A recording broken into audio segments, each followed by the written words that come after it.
तिनीहरूलाई ल्याएर क्वारेन्टाइन कहाँ राख्नुहुन्छ? 45-50 लाख मान्छेलाई कहाँ राख्नुहुन्छ?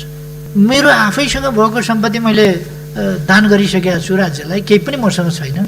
6 महिना वर्ष दिन ती मान्छे ओसार नै लाग्छ। ती एकै दिन गएका मान्छे होइनन्, 2-4 दिन 1 महिनामा गएका मान्छे होइनन्, वर्षौँ लगाएर गएका मान्छे हो। हामीले देखेका छौँ कतार जानेहरूको, खाडीका मुलुकमा जानेको भिड हुन्छ प्लेनमा। नेपाली सेना व्यापारमा लागु, यहाँ भो त्यहाँ भो, र जसरी पनि नेपाली सेनालाई बदनाम गर्ने, यो राष्ट्रलाई कमजोर पार्नका लागि राष्ट्रको ताकतमध्ये सेना पनि एउटा ताकत हो।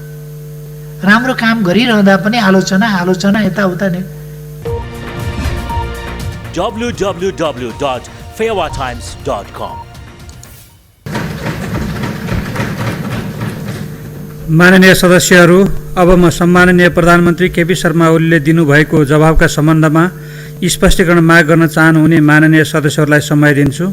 उल्लिखित नेपाल सरकारको नीति तथा कार्यक्रममाथिको छलफलमा भाग लिनुभएका माननीय सदस्यहरूले मात्र स्पष्टीकरण माग गर्न सक्नुहुने बेहोरा जानकारी गराउँदछु। माननीय सदस्यहरू, स्पष्टीकरण माग गर्न चाहनुहुने माननीय सदस्यले आफ्नो नाम अध्यक्षको डाँडासँगै बसेका सचिवालयका कर्मचारीहरूलाई उपलब्ध गराइदिनु हुन अनुरोध गर्दछु। स्पष्टीकरण माग गर्न चाहनुहुने प्रत्येक माननीय सदस्यलाई 1 मिनेटको समय निर्धारण गरेको छु। माननीय अनिता देवकोटा।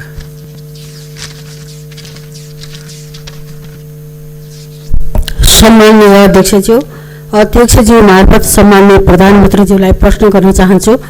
बाँकेको नरेनापुरमा क्वारेन्टाइनमा एकजना युवकको मृत्यु भयो। यो घटनाले देशैभरिको क्वारेन्टाइनको अवस्था दर्शाएको छ। यसबाट पाठ सिकेर देशैभरिका क्वारेन्टाइनलाई सुधार गर्न तत्काल आवश्यक पहल कदमी गर्ने कि स्वास्थ्य मन्त्रालयले नै कोरोनाबाट मृत्यु भएको भनी किटान गरिसकेको अवस्थामा उक्त मृत्यु अन्य कारणले भएको हो भनेर ढाकछोप गर्ने भनी म सम्माननीय प्रधानमन्त्रीज्यूलाई प्रश्न गर्न चाहन्छु। त्यसैगरी कोरोना उपचारमा सामान खरिद प्रक्रियाको अनियमितता बारेमा कहाँसम्म पुग्यो यो छानबिन भनेर म प्रश्न गर्न चाहन्छु। माननीय जितेन्द्र नारायण देव। सम्माननीय अध्यक्ष महोदय, म सम्माननीय प्रधानमन्त्रीज्यूलाई सन् 1948 मा प्रकाशित तथा ह्यान्स मर्जेन्थौद्वारा रचित पुस्तक पोलिटिक्स अमङ नेसन्स हेर्न सादर सल्लाह दिँदै नेपाल भारत बीच देखिएका सीमा सम्बन्धी समस्याको स्थायी रूपमा समाधान निकाल्न प्रधानमन्त्री स्तरमा वार्तालाप हुन नसक्नुको पछाडि के कारण देख्नुहुन्छ, स्पष्ट पारिदिनुहुन्छ कि? माननीय तारादेवी भट्ट। सम्माननीय अध्यक्ष महोदय, सम्माननीय प्रधानमन्त्रीज्यूलाई मेरो प्रश्न छ कि सीमामा हाम्रा हजारौं नेपालीहरू अल्पत्र परेका छन्। पारीतर्फ भारतले व्यवस्था गर्ने भनिएको थियो, तर उनीहरूमाथि दुर्व्यवहार भइरहेको छ। नेपाल सरकारले त्यता ध्यान दिन सकेको छैन र उनीहरूको वैज्ञानिक तवरले व्यवस्थापन गर्न सरकार कहिले बिउजिन्छ? अर्को मेरो जिज्ञासा सीमा व्यवस्थापन बारे छ। लिप्याधुराले लिपुलेप मात्रै होइन, देशभरि सीमा अतिक्रमण भइरहेका छन्। हामीले आफ्नो भूमिमा केही संरचनाहरू बनाइरहँदा भारतीय एसएसबीहरू आएर भत्काइरहेछन्, तर उनीहरूले निर्वाध रूपले हाम्रो जमिन मिची निर्माण कार्य गरिरहेछन्। सीमा व्यवस्थापन गर्न हामीले बजेट माग गरिरहेका छौँ। त्यो अहिलेको बजेटमा आउँछ कि आउँदैन? धन्यवाद। धन्यवाद। माननीय प्रकाश पन्थ। सम्माननीय अध्यक्ष महोदय मार्फत सम्माननीय प्रधानमन्त्रीज्यूलाई मेरो सिधा प्रश्न छ। मित्र राष्ट्र पाकिस्तानका तत्कालीन राष्ट्रपति अयुब खानको निर्देशित प्रजातन्त्र, त्यसैगरी राजा महेन्द्रको पञ्चायती प्रजातन्त्र र नेपालको अहिलेको संविधानले चिन्दै नचिनेको यो सरकारले ल्याएको परिपूर्ण लोकतन्त्र कम्प्रिहेन्सिभ डेमोक्रेसी बीचको सादृश्यता के हो? यसैगरी मौलिक हक कार्यान्वयन भएका छैनन्। आधारमा मौलिक हकका विधेयकहरू आयो भने पनि अहिलेसम्म न्यायहरू आउन सकेका छैनन् र सडक बालबालिकाहरू सडक मुक्त मानव मुक्त भनिए पनि सडकबाट केही बालबालिकाहरू र केही ज्येष्ठ नागरिकहरूलाई आश्रममा लगेर छोडिए पनि अरू बाँकीको जीवन स्तर कष्टकर छ। माग्न नपरेपछि खान नपर्ने हुन्न होला, स्पष्ट भन्न चाहन्छु। धन्यवाद। माननीय रमेशजङ रायमाझी। सम्माननीय अध्यक्षज्यू मार्फत प्रधानमन्त्रीज्यूलाई प्रश्न राख्न चाहन्छु। दार्चुला लिपुलेट सडक निर्माण सम्बन्धमा भारतीय सेना प्रमुखले एउटा सेमिनारको दौरानमा नेपालले अरू कसैको साटमा आन्दोलन गरिरहेको छ भन्ने अभिव्यक्ति आयो। भारतीय सेना प्रमुखले यस्तो प्रकारको अभिव्यक्ति आउँदा पनि नेपालका प्रधान सेनापति वा नेपाल सरकार के हेरेर बसिरहेको छ? राष्ट्रिय सुरक्षा सेनाको प्रथम दायित्व हो, तर राष्ट्रिय सीमा सुरक्षामा सेनाले केही गरेन, ठेक्कापट्टा व्यापारमा लाग्यो भनेर नेपाली सेनामाथि मिडिया, सामाजिक सञ्जाल र ट्विटरहरूमा यस्ता कुराहरू आइरहेका छन्। आम नागरिकले वा राजनीतिक दलका नेताहरूले पनि आरोप लगाइरहेका छन्। यो के हो र एकतिर देशको सार्वभौम सत्ता खतरामा परेको छ भने अर्कोतिर कोभिड-19 को विरुद्धको लडाइँमा पनि सेनाको प्रभावकारी प्रयोग हुन नसकेको देखिन्छ। औषधि खरिदको लागि प्राप्त गरेको जिम्मेवारी पनि समयमा पुरा गर्न नसकेको देखिन्छ। धन्यवाद। माननीय मृगेन्द्र कुमार सिंह यादव। महोदय मार्फत सामान्य प्रधानमन्त्रीजीले केही प्रश्न राख्न चाहन्छु। आश्विन 3 गते कालो दिवस मनाउनेहरूले पनि दीपावली मनाउने गरी संविधान संशोधन गर्नुहुन्छ कि? रामराजा प्रसाद सिंह स्वास्थ्य विज्ञान प्रतिष्ठानको काम यसपालि पनि सुरु हुन्छ कि हुँदैन? लाल आयोगको प्रतिवेदन सार्वजनिक गर्न सरकार किन उदासीन छ? एमसीसी सम्झौता सम्बन्धमा पनि केही प्रधानमन्त्रीजीको भनाइ छ कि? माननीय रेशम चौधरीलाई अपराधी जस्तो थुनिराख्नु कतिसम्म ठिक हो, यसमा प्रधानमन्त्रीजीको के भनाइ छ? धन्यवाद। हे प्रधानमन्त्रीज्यू, यसमा विचार गरिदिनु होला। माननीय प्रमिला कुमारी।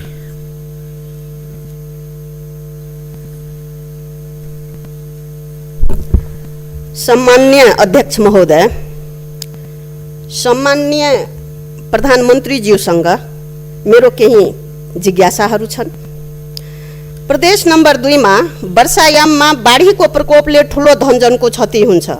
2077-78 को नीति तथा कार्यक्रममा यस्तो दुःखद परिस्थिति आउन नदिन कुनै ठोस आधार देखिएको छैन। यस सम्बन्धमा सम्मान्य प्रधानमन्त्रीज्यूको धारणा जान्न चाहन्छु।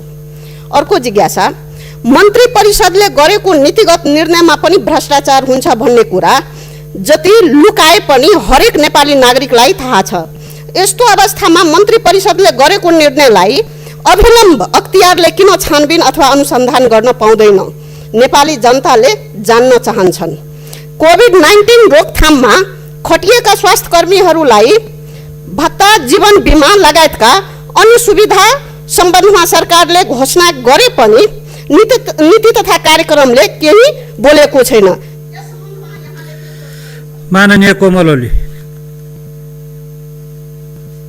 सम्मान्य अध्यक्ष महोदय, लिम्पियाधुरा, लिपुलेक, कालापानी सहित छुटेको भूमि समेत समेटेर नेपालको नयाँ नक्सा जारी गरेकोमा नेपाल सरकारको यो ऐतिहासिक निर्णयप्रति अध्यक्षज्यू मार्फत सम्मान्य प्रधानमन्त्रीज्यूप्रति हार्दिक आभार प्रकट गर्दछु।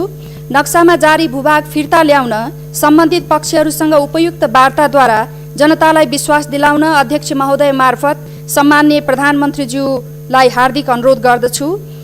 समग्र राष्ट्र र आम देशभक्त नेपाली नागरिकहरू यो लक्ष्य प्राप्तिको महान कार्यमा प्रधानमन्त्रीको साथमा हुनेछौँ।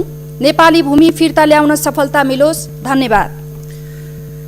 माननीय सदस्यहरू, अब सम्माननीय प्रधानमन्त्री केपी शर्मा ओलीलाई माननीय सदस्यहरूले उठाउनु भएका जिज्ञासाका सम्बन्धमा स्पष्ट पार्न समय उपलब्ध गराउँछु। सम्माननीय अध्यक्ष महोदय,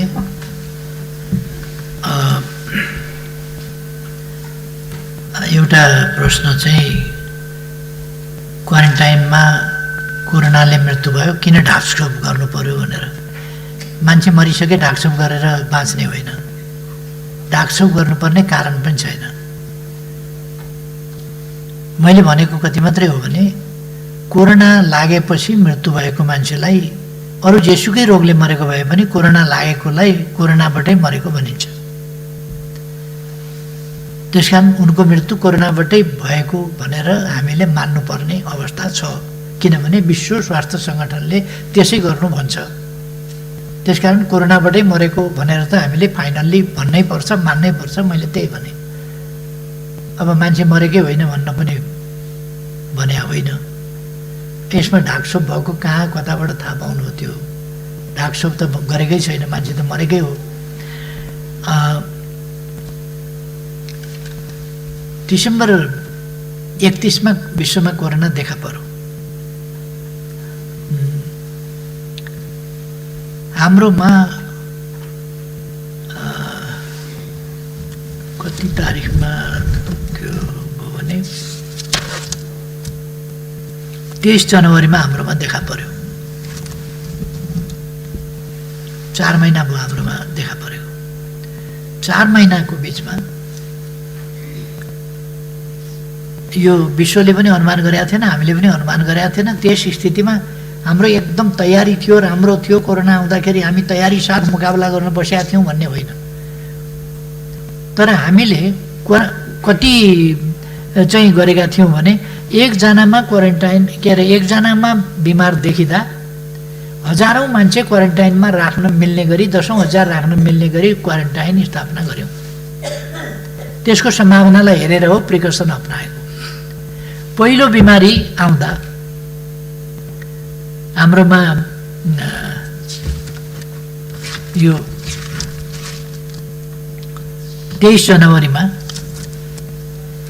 एकजना विद्यार्थीमा देखिँदा त्यो टेस्ट गर्न हामीले हङकङ पठाउनु परेको थियो। हामीसँग टेस्ट पनि गर्ने अवस्था थियो।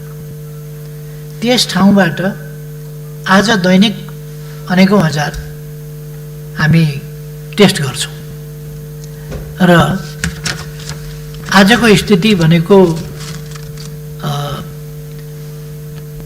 हामीले पहिलो टेस्ट गर्दा 4 महिना अगाडि, ठिक 4 महिना भएछ, 4 महिना अगाडि हङकङ पठाउनु परेको थियो।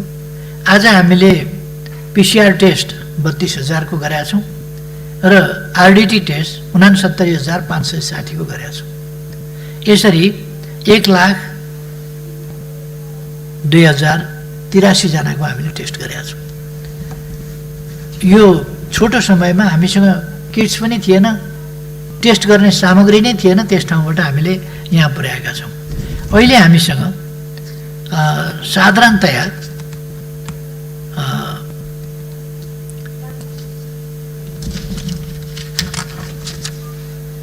$57,904 जना व्यक्तिलाई राख्ने क्षमता हामीले तयार गरेका छौँ। तर मान्छे त्यति राख्न नपरेको हुनाले त्यसमा विश्व ब्याङ्कको स्ट्यान्डर्ड भएको छैन भन्ने कुरा, अथवा राखेकै ठाउँमा पनि विश्व ब्याङ्कको स्ट्यान्डर्ड भएको छैन। किन हाम्रो तयारीभन्दा छिटो मान्छेको सङ्ख्या वृद्धि भएको छ, अथवा हाम्रो तयारीको त्यो मात्राभन्दा बढी गएको छ। त्यसकारण यसमा एकदम स्ट्यान्डर्डमा गइसक्यो भन्ने होइन, हाम्रा प्रयासहरू जारी छन्। यो अप्रत्याशित कुरा हो।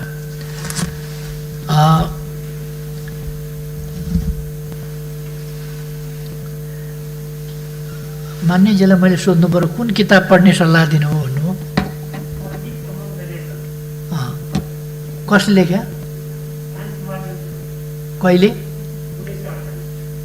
1948।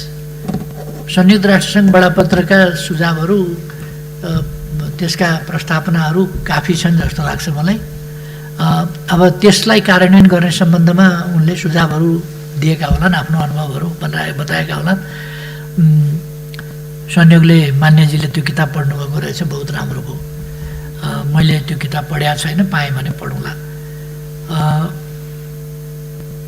एउटा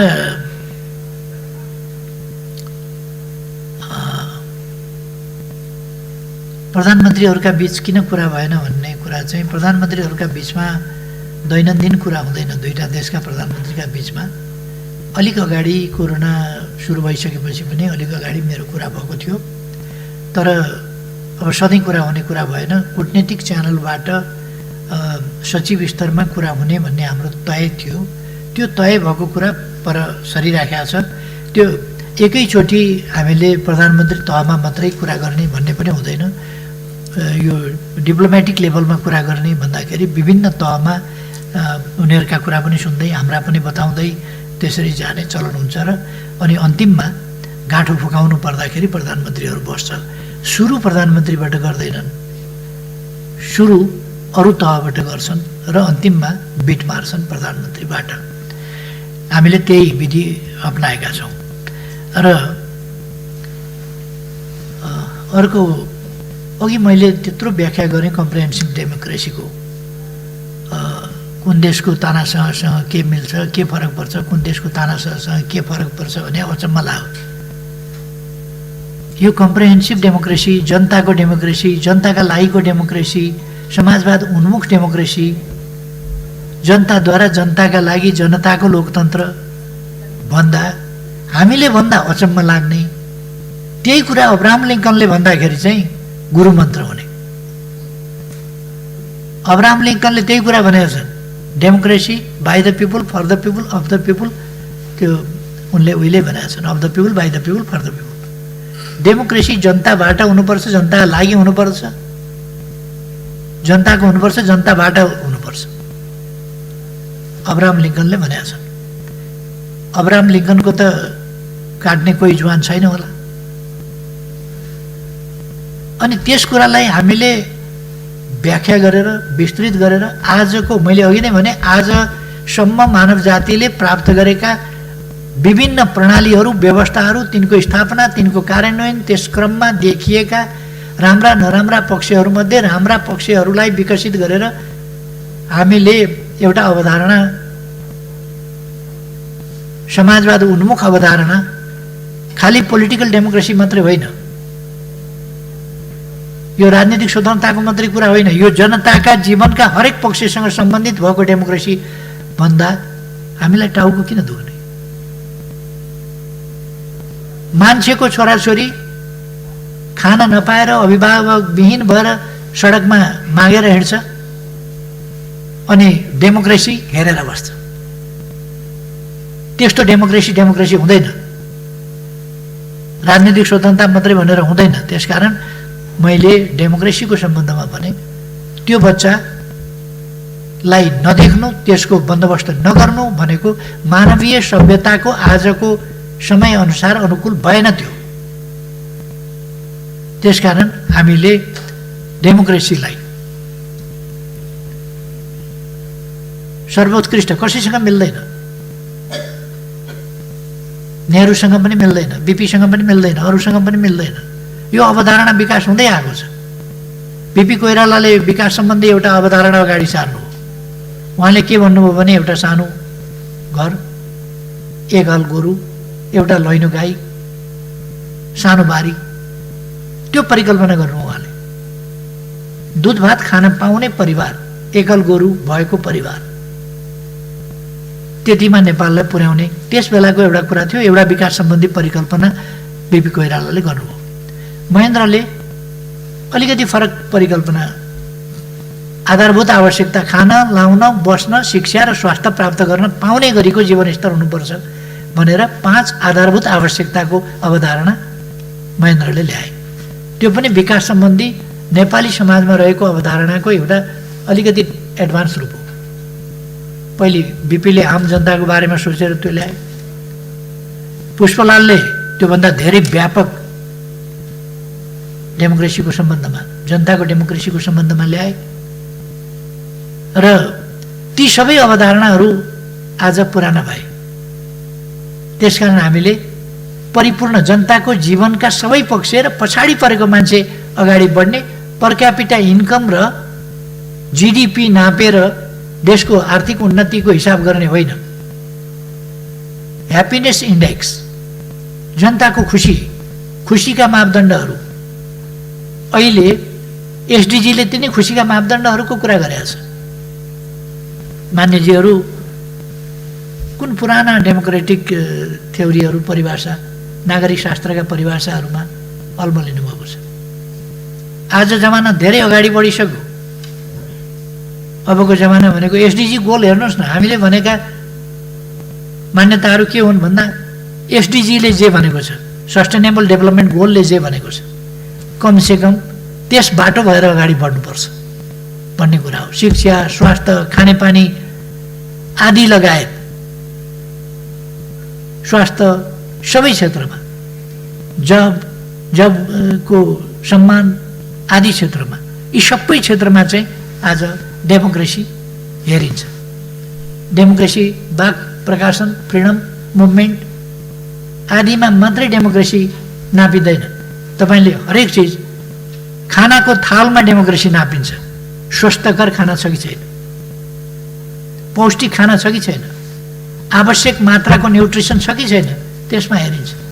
खाना मात्रै भएर हुँदैन, उपयुक्त खाना हुनुपर्छ। वस्त्र लगाएको वस्त्रमा डेमोक्रेसी हेरिन्छ। फाटेको छ कि ठिकै छ, जाडो छेक्ने छ कि छैन। डेमोक्रेसी नापिँदाखेरि जाडो छेक्ने छ कि छैन त्यो कपडामा पनि नापिन्छ। अब जाडोमा ज्याकेट लगाउन पाउनुपर्छ, जाडोको बेला सिरक ओढेर सुत्नुपर्छ भन्दा कसको डेमोक्रेसी हुन्छ? यो नेपालीको डेमोक्रेसी भने अरू डेमोक्रेसीको काम छैन। त्योभन्दा उन्नत स्तरको डेमोक्रेसीको कुरा गरे हो। त्यसकारण यसमा कन्फ्युजन नराखौँ। हाम्रो डेमोक्रेसी कम्प्रेहेन्सिभ, त्यसै कारण भनेको मैले कम्प्रेहेन्सिभ छ। यो पिपुल्स डेमोक्रेसी हो। त्यसकारण पिपुल्सको लिभलीहुडसँग सम्पूर्ण पक्षमा यसले सरकार राख्छ, सामाजिक न्याय र समानता सहित। राष्ट्रिय उत्पादन वा उपलब्धि वा आम्दानी त्यसको समुचित हिस्सा उसले प्राप्त गर्नुपर्छ। त्यो न्यायसहितको हक अधिकारदेखि लिएर सुरक्षा र सम्मानको जिन्दगी। अब यसमा बोल्न पाए पुगिहाल्यो भनेर अरू अधिकार किन चाहियो भनेर यो सबै अधिकार जनतालाई दिने कुरा कसरी हुन्छ भनेर किन हामी वर्गले नै किन भड्किने? भड्किनै पर्दैन। यो जनताको सरकार हो। त्यसकारण यसले सडक बालबालिकालाई आवासमा पुर्याउँछ, घाँसमा पुर्याउँछ, बाँसमा पुर्याउँछ, शिक्षालयमा पुर्याउँछ। हो यो डेमोक्रेसी त्यो हो। जनताको डेमोक्रेसी, जनताको सरकार भने त्यो हो। त्यो हेरिन्छ।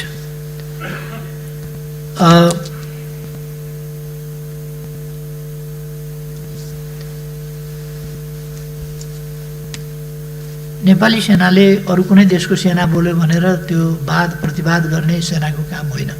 कुनै देशले सेना बोल्न लगाउँछ भने त्यो पनि उपयुक्त होइन। विभिन्न आफ्ना ठाउँबाट जवाफ, र हामी सवाल जवाफमा फास्ट हुनुपर्ने आवश्यकता पनि छैन। हामी हाम्रा काममा, हाम्रा उद्देश्यमा सुदृढ छौँ र हामीलाई कसैले यदि अरूले उकासेको भन्ने जस्ता शब्दहरू प्रयोग गर्छ भने त्यो नेपाली राष्ट्रियतामाथिको अन्डरमाइन गरिएको कुरा हो, अवमूल्यन गरिएको कुरा हो, हेपिएको कुरा हो। त्यो कुरा हामी त्यसलाई उचित ठान्दैनौँ र त्यसलाई अस्वीकार गर्दछौँ, त्यसलाई खारिज गर्दछौँ। त्यो उपयुक्त होइन। एउटा राष्ट्रलाई, र जुन राष्ट्र विश्वलाई थाहा छ, विश्वमा 19वटा राष्ट्र गुलाम भएनन्, गुलाम नभएका 19वटा राष्ट्रमध्ये एउटा राष्ट्र नेपाल। त्यो गुलामी नस्वीकार्ने, बरु ज्यानको बाजी राखेर लड्न तयार हुने। त्यो ब्रिटिसको प्रवेशलाई विशाल चीनले रोक्न सकेन, विशाल भारतले रोक्न सकेन, सानो नेपालले रोक्यो। नेपालसँग तोप थिएनन्, बम गोला थिएनन्, केही थिएनन्। खुकुरी नामको एउटा सानो चक्कुको भरमा आफ्नो स्वाभिमान रक्षा गर्ने बहादुरीले रोक्यो। त्यस्तो देशलाई अर्काको उक्साहटमा अर्काले भनेर अपमान गर्नु भनेको इतिहास नबुझ्नु, अर्काको गौरवमाथि हमला बोल्नु हो, गौरव नचिन्नु हो। त्यस कुरालाई हामी सहँदैनौँ। संविधान जारी हुँदाखेरि कसैले कालो दिवस भनेको थियो भने भुल त्रुटि हो। त्यस्तो भन्नु हुँदैन थियो। तपाईँ हामीले नै गरेको भए पनि त्यो गलत काम हो। यत्रो लामो सङ्घर्षपछि हामीले प्राप्त गरेका उपलब्धि र हामीले ल्याएको संविधान, त्यति बेलाको नाकाबन्दी गलत हो, त्यति बेला त्यो कालो दिवस भन्नु गलत हो, अहिले पनि कालो दिवस भन्नु आदि गलत हो। यो संविधान चाहिँ लोकतान्त्रिक संविधान हो, ठुलो बलिदान र सङ्घर्षबाट प्राप्त हो। त्यसकारण कसैले बेठिक बुझ्यो र अर्घेलाई गर्यो भने त्यसको पछाडि त मुलुक कुद्न सक्दैन। त्यसकारण संविधान संशोधन हुन्छ, असंशोधनीय दस्तावेज होइन, तर औचित्य र आवश्यकताको आधारमा हुन्छ। यत्तिकै संविधान संशोधन भन्ने कुरा हुँदैन। संविधान संशोधन यसपल्ट गर्न परेको हाम्रो भूभाग जो मिचिएको थियो त्यसलाई पनि फिर्ता गरेर हामीले नक्सा पारित गरेका छौँ। त्यो नक्सा हाम्रो लोगोमा हुनु पर्यो, हाम्रो पुस्तकमा हुनु पर्यो, हामीले केटाकेटीलाई पढाउने कुरामा हुनु पर्यो। त्यसका लागि संविधानले त्यो नक्सा, देशको नक्सा चिन्नु पर्यो र त्यसबाट निर्देशित हुनु पर्यो, त्यससँग आबद्ध हुनु पर्यो। यसर्थ संविधान संशोधन यस प्रयोजनका लागि यसपल्ट ल्याउने हो। अरू कुराहरू यसमा मिसाइँदैन। अरू कुरा कतिपय जायज कुराहरू छन् भने, मर्का परेका कुरा छन् भने, क्षेत्र जाति समुदाय कसैलाई पनि मर्का परेको कुरा छ भने यो सिँगै नेपालको संविधान हो, सिँगै नेपालीहरूको संविधान हो। त्यसकारण नेपालीहरूको हक हितका लागि यदि नेपालीहरू कोही कुनै प्रकारको हकबाट वञ्चित छन्, कुनै प्रकारको अवसरबाट वञ्चित छन्, कुनै प्रकारको अधिकारका कुनै पक्षमा वञ्चित छन् भने वा समानताका हक प्राप्त गर्नबाट वञ्चित छन् भने संविधान संशोधन गर्नुपर्छ। त्यस्तो संविधान संशोधन हुन्छ, तर त्यो उपयुक्त समयमा छलफल गरेर हामी यस ठाउँमा भनेर। तर एउटा कुरा चाहिँ म फेरि दोहोऱ्याउँछु, त्यसो भनेर संविधान जारी हुनु कालो काम, संविधान जारी भएको दिन कालो दिवस, संविधान कालो दस्तावेज भन्ने कुरा गलत कुरा हो। त्यसकारण यो एक जमानामा भनिएछ, अब एउटा सेन्टिमेन्टमा जेसुकैमा भनिएछ भने पनि त्यसलाई अब चाहिँ छोड्नुपर्छ भन्ने मान्यज्यूमा मेरो आग्रह छ। अब चाहिँ छोड्नुपर्छ। यो यति साह्रो बैठिक अभिव्यक्ति दिन मिल्दैन, सुहाउँदैन। रामराजा प्रसाद सिंह हस्पिटलको कुरा जुन छ, मेडिकल कलेजको, त्यो मैले नै क्याबिनेटबाट सुरु गराएको हुँ। अहिले अब नयाँ मेडिकल कलेज सुरु गर्नका लागि हामीलाई कति पैसा पुग्छ, हामी कोभिड-19 को विरुद्ध लडिरहेका छौँ। तर म एस्योर के गर्न चाहन्छु भने रामराजा प्रसाद सिंह मेडिकल कलेज स्थापना गर्ने हो, बनाउने हो र त्यो हामी छिटै शुभारम्भ गर्छौँ त्यसको। त्यसकारण त्यसमा ढुकाउनु भए हुन्छ। नीतिगत भ्रष्टाचार भएको छ हुन्छ भन्ने होइन भने पनि सबै नेपाली जनतालाई थाहा छ भनेर भन्नुभयो। कुन कुन जनतालाई थाहा छ कुनै त्यो मैले चाहिँ देखाएको छैन। यो एउटा आग्रहपूर्ण अभिव्यक्ति हो। सत्तामा बस्नेले खान्छन् भन्ने एउटा अभिव्यक्ति।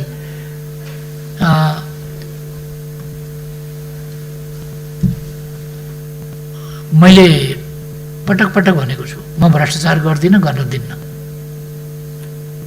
यो नकली अभिव्यक्ति होइन।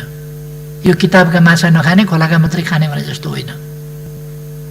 यो दिउँसो टमाटर नखाने राति लुकेर खाने भने जस्तो पनि होइन। यो साँचो अभिव्यक्ति हो र यसलाई म कार्यान्वयन गर्छु। त्यसकारण अहिले नीतिगत भ्रष्टाचार हुँदैन, नीतिगत भ्रष्टाचार पनि गर्न दिन्न कहीँ।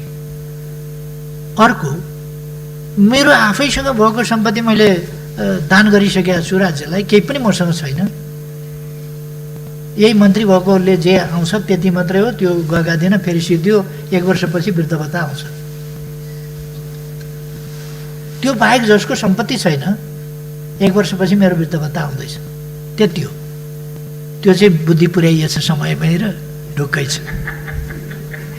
अरू जसको सम्पत्ति छैन, भएको सम्पत्ति दान गरेको छ, उसले के भ्रष्टाचार गर्छ, किन गर्छ, कसका लागि गर्छ? त्यसकारण यो भ्रष्टाचार नगर्ने कोही हुँदैन भन्ने जुन छ त्यो भ्रम छोडिदिउँ। यो देशमा भ्रष्टाचार नगर्ने धेरै मान्छे छन्, थुप्रै मान्छे छन्, गर्दैनन्। र मलाई विश्वास छ यहाँ भएका कोही पनि भ्रष्टाचार गर्नुपर्छ भन्ने मान्यता राख्नुहुन्न होला। राख्छ कसैले? कोही भ्रष्टाचार गर्न तयार छैन, कोही भ्रष्टाचार गर्न मान्दैन। अब यदि झुट बोलेछ र छकाएर गर्न खोज्यो भने कारबाहीमा परिहाल्छ। त्यसकारण यो अलिकति जसले पनि भ्रष्टाचार नगरी छोड्दैन भन्ने जुन मान्यता छ त्यो गलत हो। केही भ्रष्ट हुन्छन्। आम रूपमा नेपाली जनता इमान्दार जनता हो, भ्रष्ट जनता होइन। आम रूपमा जनप्रतिनिधिहरू इमान्दार जनप्रतिनिधि हुन्, भ्रष्ट जनप्रतिनिधि होइन। सबै जनप्रतिनिधि भ्रष्ट, सबै प्रशासक भ्रष्ट भन्ने जुन मान्यता छ त्यो गलत हो। नेपाली सेनामाथि जुन एउटा सेनालाई पटक पटक विवादमा तान्न खोज्ने, बदनाम गर्न खोज्ने, व्यापारिक सेना भयो भन्ने। अब सेनालाई आफ्ना बुट आफै उत्पादन गर्न लगाउनुपर्छ, म त्यो लगाउँदैछु। आफ्नो ड्रेस आफै उत्पादन गर्न लगाउनुपर्छ। हरेक ठाउँमा हामी आत्मनिर्भरताको बाटोतिर जानुपर्छ। अनि थपक्क बुट किन्न छोडेर आफै उत्पादन किन गर्ने भनेर बिस्कुट किनेर पौष्टिक बिस्कुट भनेर 20-25 करोड भन्दा बढी चाहिँ नै उडाउने थियो। मैले सेनालाई भने के बिस्कुट किनिराखेँ, त्यो पाउरोटी साउरोटी केक के हुन्छ त्यो आफै बनाऊ न। त्यो 15 दिन तालिम लिँदा हुने कुरा कमसेकम। सेनाले आफै चाहिँ त्यो ओभनमा यसो सेकाएपछि भुक्क भइहाल्छ, भइगयो नि। त्योभन्दा पौष्टिक के हुन्छ, ताजा खाने। अनि कहिले बनाएको, कहाँबाट ल्याएको, कसले ओसारेको, बेकारको त्यस्तो आफै बनाएर खाऊ भनेपछि अहिले सेना अलिक बलियो पनि भएछ, तागतिलो पनि भएछ। पौष्टिक बिस्कुट खान छोड, आफैले बनाएको केक खान्छ। अब व्यापारमा लाग्यो भन्ने, व्यापार बन्द गर्यो, प्रोक्युरमेन्ट बन्द गर्यो, किन्न छोड्यो, किन्न छोडेर आफै बनाउन थाल्यो। त्यसकारण अब बुट आफै बनाउने, जुत्ता आफै बनाउने, कपडा आफै बनाउने। सधैँ त काम हुँदैन, अहिले कोरोना छ र अलिक बढी काम भएको छ, ब्यारेकमा अलिक बसिया हुन्छ, त्यस बेला थुप्रै काम गर्न सक्छ। फ्याक्ट्रीमा काम, आफ्नो काम आफूले गर्न किन नहुने, आफ्ना लाइकको उत्पादन किन गर्न नहुने। अरूले स्यालेरी जोड्छ, उसले स्यालेरी जोड्दैन, उत्पादन गर्छ। त्यसकारण व्यापारमा लाग्यो, के लाग्यो, कसो लाग्यो, हिजोको कुरा हो त्यो। प्रोक्युरमेन्टका खुब उहरू चल्थे, अहिले सेनामा त्यस्तो छैन। मैले त्यो आफै पनि त्यसलाई राम्ररी हेरेको छु। त्यसकारण नेपाली सेना व्यापारमा लाग्यो, यहाँ भयो त्यहाँ भयो, र जसरी पनि नेपाली सेनालाई बदनाम गर्ने, यो राष्ट्रलाई कमजोर पार्नका लागि राष्ट्रको ताकतमध्ये सेना पनि एउटा ताकत हो। त्यसलाई बदनाम गर्ने, त्यसलाई जनताबाट डिट्याच गर्ने, त्यसलाई विभिन्न ढङ्गका आरोप लगाउने, त्यसको मोरल डाउन गर्ने, त्यस प्रकारका कुराहरू र उसले देश विदेशमा गएर जसरी काम गरिरहेको छ त्यसलाई अन्डरमाइन गर्ने खालका कुराहरू उचित होइन। हरेक ठाउँमा जहाँ प्राकृतिक विपत्ति पर्छ, बाढी आयो भने आफू बगेर जनता बचाउँछ। आग लागि भयो भने त्यहाँ रामेछापमा 11 कि 12 जना जलेर मरे, अरूलाई बचाउन जाँदा। प्राकृतिक विपत्ति पर्यो भने सेना अग्रसर हुन्छ। अहिले कोरोनाको मान्छे लिन चाइना जानु पर्दाखेरि अरू जान तयार भएन, सेना जानु पर्यो, ऊ तयार हुन्छ। हिजो अस्ति त्यहाँ धुलीखेलमा बितेको महिला कोही तयार छैन, त्यसमा सदगत गर्नलाई छुन कोही तयार छैन। नेपाली सेनाले मैले गर्छु भन्यो र 2 जना स्काउटिङ, उनीहरूले स्काउटहरूले हामी गर्छौँ भने हाम्रो कर्तव्य हो भने। त्यसकारण तालिम प्राप्त मान्छेहरू अप्ठ्यारो असहज अवस्थामा खोलामा हाम फाल्नु पर्यो भने अरूले हाम फाल्दैन, सेनाले हाम फाल्छ। शस्त्र प्रहरीले हाम फाल्छ, प्रहरीले हाम फाल्छ। आगो लागिराखेका ठाउँमा पहिले निभाउन तिनीहरू पुग्छ, मान्छे बगाइराखेका ठाउँमा गएर समातेर तिनीहरूले निकाल्छ। टोर्नेडो हुँदाखेरि तुरन्त घर बनाएर 879वटा घर तुरन्त बनाएर सुम्पियो सेनाले, अरूले भइसक्दैन थियो। मैले हेरेको छु 300 सिटको एउटा सभागृह अस्थायी यहाँ बनाउने भनेको 2 वर्ष भयो। जग्गा हालेको छ कि छैन कुनै, कति जग्गा हालेको छ त्यो थाहा छैन। 2 वर्ष भयो सरकारी काम। लुम्बिनीमा मैले बुद्ध जन्मदिनका दिन 1 वर्ष गएको उडाइदियो। त्यसपछि प्रहारको साल म प्रधानमन्त्री हुने बित्तिकै ल यसपल्ट उडाउँछ फेरि त्रिपाल, फेरि जस्ता हो तस्तै। त्यसकारण 3000 क्षमताको एउटा चाहिँ अस्थायी बनाइहाल भनेर मैले बनाउन लाएँ। सेनाले 37 दिनमा बनायो, 2-4 वर्ष 10 वर्ष चल्छ। अब अर्को ठुलो चाहिँ सवाल तयार भइसक्यो, ध्यान केन्द्र तयार भइसक्यो। अब यस वर्षबाट हामी त्यसलाई तयार गर्छौँ। पुरानो पनि छँदैछ हामीसँग, तर 37 दिनमा बनेको। हामीले यहाँ पनि त्यस्तै अस्थायी बनाउन खोजेको, त्यो 37 दिनमा तयार हुन्थ्यो सेनालाई दिने हो भने। सेनालाई दिन नमानेर अनि बनाउन खोज्दाखेरि 2 वर्षमा केही पनि भनेको छैन। त्यो अस्थायी हो बनाउन खोज्या, स्थायी होइन। स्थायी त हामी सानो टिमीमा 5000 को बनाउँदैछौँ, त्यो त सुरु नै भएको छैन कुनै सिद्धि। जब 2 वर्षमा हुने काम 2 वर्षमा सुरु नै हुँदैन, 37 दिनमा बढीमा 1.5 महिनामा हुने काम 2 वर्षमा जग हालिन्छ बल्ल।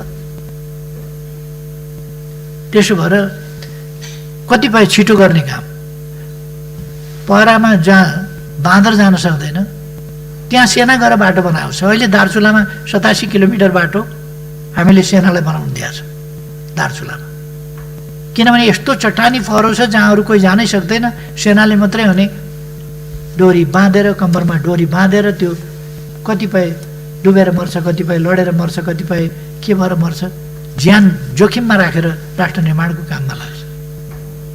बेठिक काम गर्यो भने पो त्यसको आलोचना गर्नुपर्छ। राम्रो काम गरिरहँदा पनि आलोचना यताउता नै अनेक प्रकारका स्वार्थका सम्भाग भएका कतिपय सञ्चार माध्यमहरूले यस्ता कुराहरूलाई उछालेका छन्। कतिपय व्यापारी घरानाहरूका स्वार्थहरू पुरा हुँदैनन्, उनीहरूको सामान सेनाले किनिदिँदैन, आफै बनाएर आफै चलाइदिन्छ आफ्नो जीविका।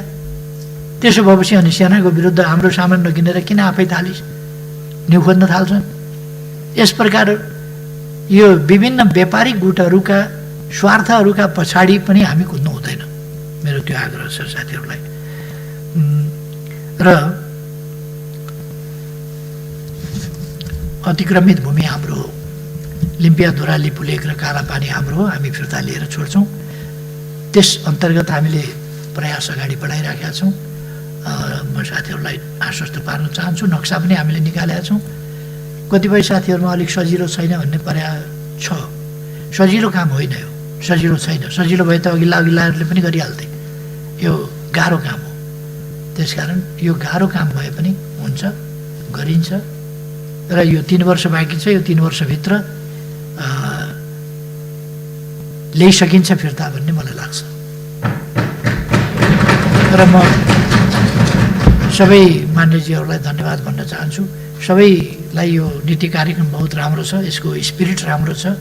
त्यसकारण यसलाई यो प्रतिपक्षको धर्म पनि अघि पछि निभाउँदा हुन्छ, यसमा सहमति नै जनाउँदाखेरि पनि फरक पर्दैन। त्यसकारण म सबैलाई आग्रह गर्न चाहन्छु। धन्यवाद।